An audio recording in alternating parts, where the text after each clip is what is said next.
Salut chers résilients, j'espère que vous allez bien car ce jour, place à une vidéo avec Lady Arlette de la chaîne 1000 Tendresses. Je pense que beaucoup l'ont reconnue. Donc aujourd'hui, je l'interviewe par rapport à son activité de Snackbox qu'elle fait. Et donc c'était l'occasion de vous parler de cette activité et surtout qu'elle nous explique comment ça se passe concrètement, les tenants et les aboutissants et surtout les challenges qu'elle a dans son activité. Donc je laisse déjà Arlette se présenter rapidement pour ceux qui ne la connaissent pas. Bonjour, bonjour chers résilients. Très important. Bonjour chers résilients et je suis ravie que tu me reçoives sur cette chaîne de nouveau.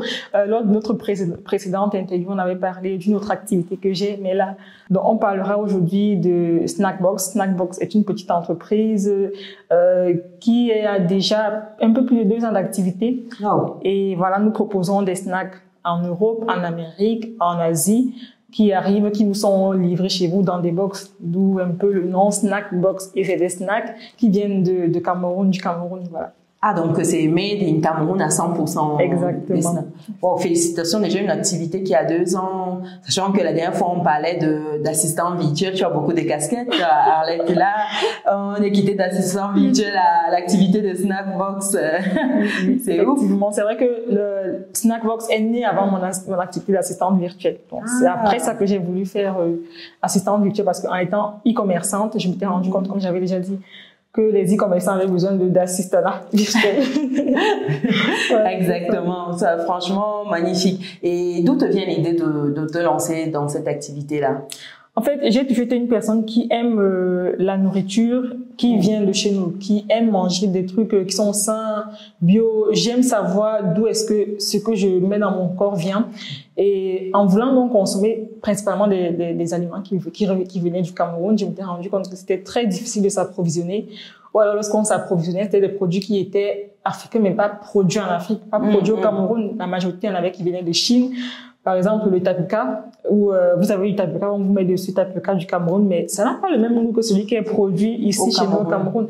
Et en fait, c'est produit en Chine. Et même maintenant, les Chinois produisent le bâton de manioc. Ça, vous ne savez pas, mais les Chinois produisent le bâton de manioc. C'est un commerce, on voilà. Et ça n'a pas le même goût de ce que moi j'avais l'habitude de manger dans mon enfance. Et je m'étais dit, si je suis dans ce cas, sûrement, il y a d'autres personnes qui souhaitent aussi manger comme moi. Donc voilà, pourquoi ne pas le proposer à d'autres personnes et comme ça que les gens puissent recevoir des produits qui viennent du Cameroun directement chez eux sans avoir à bouger le petit doigt, quoi. Dis donc, magnifique. Et dans les snacks, c'est quoi que tu proposes concrètement? Qu'est-ce qu'il y a dans ces box-là qu'on reçoit?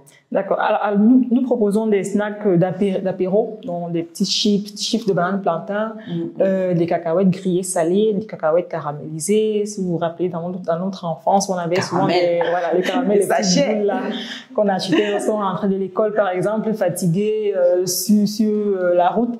Et ça nous faisait du bien, on était contents car moi j'ai voulu replonger dans mon enfance et faire aussi à mes clients replonger dans leur enfance en leur proposant ça. Donc voilà, on propose ce genre de snacks.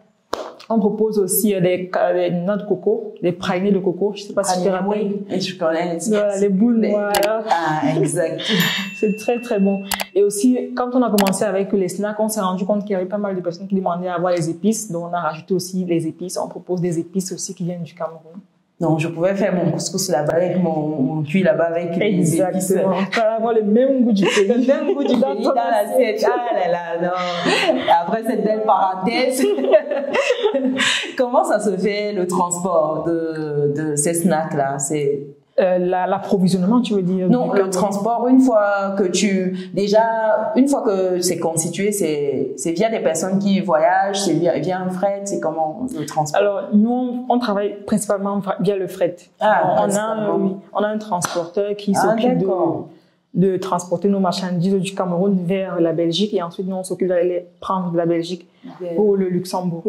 Parce qu'on est basé au Luxembourg. D'accord. Et pour ce côté transport là, on est sur quoi en termes de timing, en termes de temps? Ça prend combien de temps pour quitter du Cameroun jusqu'en Belgique par exemple? 24 heures. 24 heures. Oui. Wow. Dès qu'on remet, le lendemain on le reçoit. Donc ça veut dire que c'est... Wow. Le plus difficile même, c'est de s'organiser pour aller récupérer en Belgique. Parce que c'est en voiture, j'avais vu la petite vidéo que tu avais réalisée dans ce sens. Exactement, parce qu'on a essayé de trouver des personnes pouvaient nous le transporter de la Belgique aussi. Mais c'était plus coûteux et c'était les personnes à qui on ne faisait pas très confiance. Donc, on s'est dit autant mieux aller nous-mêmes récupérer nos marchandises. C'est vrai que c'est un peu difficile de s'organiser parce que des fois, avec les enfants, à la vie familiale, avec un petit véhicule, c'est pas évident. C'est pas évident, mais on arrive à gérer.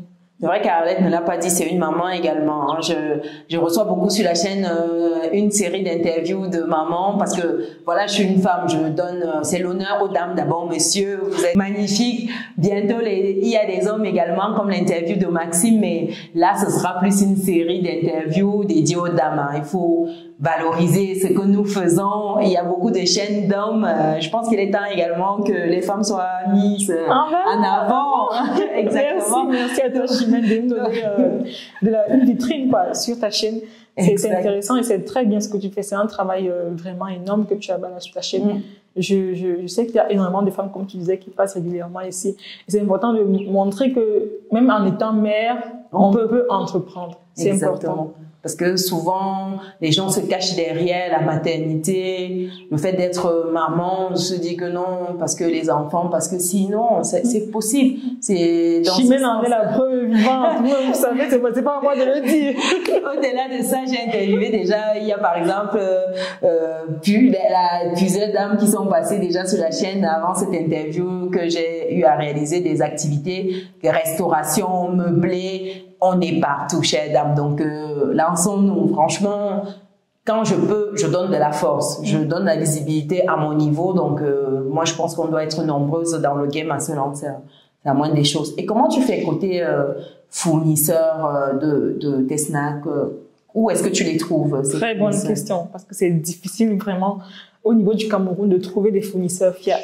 Tu peux trouver un aujourd'hui qui te fournit une marchandise, elle est très bonne, de très bonne qualité, et tu reviens la semaine prochaine, mais non, il ne vend plus ça, il ne vend plus ce produit-là, il a décidé de ne plus vendre ce produit. Il a changé. Voilà, il a changé la recette. Voilà, comme il s'est changé, voilà, il change la recette.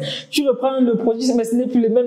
Donc, il n'y a pas vraiment un standard précis que les fournisseurs respectent pour te fournir un truc vraiment qui reste toujours avec les mêmes ingrédients, la même quantité, le même dosage. C'est très, très difficile à ce niveau-là. Mais voilà, on essaie toujours de trouver comment faire mieux, voilà, comment garder le même standing et de tirer un peu les oreilles des fournisseurs. Elle a dit non, ça, tu peux nous le faire comme ça. Ça, c'est très difficile. Et à côté de ça aussi, je dois dire que j'ai 2 collaboratrices au Cameroun qui font un travail énorme parce que c'est elles qui font le contrôle qualité. Et quand elles se rendent compte que c'est pas de bonne qualité, bien c'est pas un fournisseur fiable, elles disent non, c'est vrai qu'on a besoin de stock, on a besoin de marchandises, mais là, Arlette, il ne va pas. Laisse tomber. Laisse tomber. Voilà, exactement. Ah, ça c'est bien parce que j'allais te demander comment tu fais étant au Luxembourg pour vérifier la qualité de ce que tu reçois, parce que recevoir quelque chose qui est déjà de mauvaise qualité, le temps de remonter jusqu'au fournisseur, c'est dommage, c'est des coûts. On connaît ce que c'est au Cameroun d'aller dire à un fournisseur que j'ai reçu, ce n'est pas vraiment ça. C'est difficile, c'est difficile, surtout quand on n'est pas sur une grosse échelle en termes de quantité. Voilà. C'est difficile. Du coup, c'est bien que tu aies des personnes sur place qui puissent vérifier la qualité en amont. Et surtout, les gens, souvent, ils te disent que j'ai même mis 5 et pourtant, il a mis 2. Voilà. C'est déjà arrivé ici, qu'est-ce que tu vas faire? Bon. Voilà. Pourtant, sur place, quand même, c'est ça tout de suite.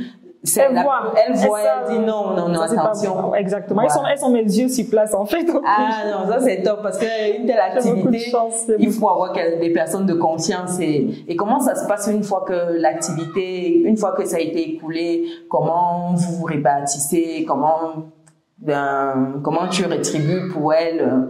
En termes de bénéfices, oui. En fait, j'ai des salaires fixes pour elles que je dois verser.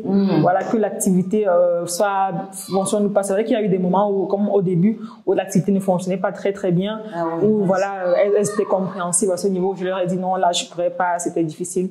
Mais il y a déjà comme ça comme des salaires fixes qu'elles reçoivent.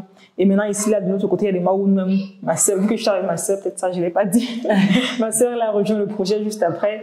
Il y a des fois où même on ne se laisse pas de salaire parce que c'était un mois difficile. Mais voilà, on essaie toujours d'abord de satisfaire ceux du pays parce qu'en même temps, c'est un peu dès que la marchandise vient, c'est un peu elles qui sont à la base. Si nous n'avons pas de marchandise, on n'aura rien à vendre. Donc. Exact, il n'y aura rien à écouler. Donc, c'est un peu comme ça qu'on essaye de répartir. Ah, mais c'est bien. Et côté rentabilité, c'est quoi les rentabilités sur une telle activité, on est sur quoi comme rentabilité? 15 à 20%. 15 à 20%. Pas beaucoup, hein. C'est pas beaucoup parce qu'il y a énormément de charges. À l'e-commerce, ceux qui sont dans le domaine doivent savoir, à l'e-commerce, il y a énormément de charges. Il y a des charges en termes de fournisseurs, il y a des imprévus qui arrivent des fois dont on ne s'attend pas. C'est vrai, c'est vrai. Il y a la logistique, vu qu'en plus on livre partout dans le monde. C'est difficile de travailler avec des fournisseurs, des transporteurs, des livreurs, sachant qu'on est encore sur des petites quantités. Généralement, c'est plus intéressant lorsqu'on a vraiment de gros volumes. Oui, c'est vrai. Et vraiment, c'est là où on travaille encore, on essaie de travailler à ce niveau-là pour augmenter nos volumes et pouvoir négocier des tarifs, par exemple, de livraison moins élevés. Parce que c'est en gros ça qui freine un peu nos clients aussi, c'est les frais de livraison. Oui, parce que en Europe encore, mais quand on commence à livrer hors Europe, et même certains pays européens, c'est aussi un peu compliqué également. Donc, si on doit aller aux États-Unis, en Asie et autres, c'est les exactement. Coûts, ça grimpe. Ce n'est plus, ça double, ça triple même souvent en termes de coûts de transport. Donc ça également, il faut prendre en compte. Mais déjà 15-20%, je trouve que c'est bien en termes de rentabilité. C'est toujours mieux que zéro. Oui, non, déjà ça c'est très bien qu'on ne soit pas en négatif parce que même la première année qu'on a commencé, on n'était pas en négatif, on a quand même pu faire du chiffre et on était surpris parce qu'on a vu un autre concurrent avec qui on avait commencé. Bon non, lui il avait commencé 1 ou 2 années avant nous et il avait fait une interview où il disait que lui était carrément négatif pendant ses 2 premières années. Là, ça nous a remotivé en se disant que, quand même, nous, on n'a pas été négatif. Donc, il faudrait encore bousculer et faire un peu plus. Donc, exact. Non. C'est très motivant. Ah, mais on sent qu'on peut faire plus. On sait qu'on peut faire plus. On travaille pour faire plus. C'est ça. Moi, je pense que c'est un état d'esprit et se dire qu'il faut commencer quelque part. Parce que on a toujours l'impression qu'il faut commencer avec un gros capital. Du coup, tu as commencé avec combien, toi? J'ai commencé avec 1 000 €. On a commencé avec ce montant-là de 1 000 € parce que c'est nous qui avons dû faire énormément de choses. On n'a pas du tout délégué. Par exemple, le site internet, on l'a fait nous-mêmes. En termes de recherche de fournisseurs, en termes même le packaging et tout ça, c'est nous. Ouais. C'est des trucs, si on avait eu à déléguer, on n'aurait pas été sur 1 000 €. Ça aurait été plus, oui, tu vois, forcément. Donc, ça nous a pris énormément de temps. Forcément. Et aujourd'hui, en termes de réseau pour te joindre, si les résilients souhaitent passer commande, où est-ce qu'ils te trouvent? Comment ils passent commande pour leur box? Vous allez juste sur Google, vous tapez Snackbox Kamer, Snack S-N-A-C-K B-O-X-K-M-E-R. Je sais que c'est un peu compliqué. Mais... Je vais mettre tout ça là dans le descriptif et là en dessous de la vidéo. Vous tapez ça dans Google, vous trouvez tout de suite, vous tombez tout de suite sur notre site. Et voilà, vous pouvez commander de où que vous soyez, nous on arrive à vous livrer. Où que vous soyez, on livre. Où que vous soyez. Et aussi, vous pouvez nous suivre sur Facebook. On a une page Facebook qui a le même nom, une page Instagram qui a aussi le même nom.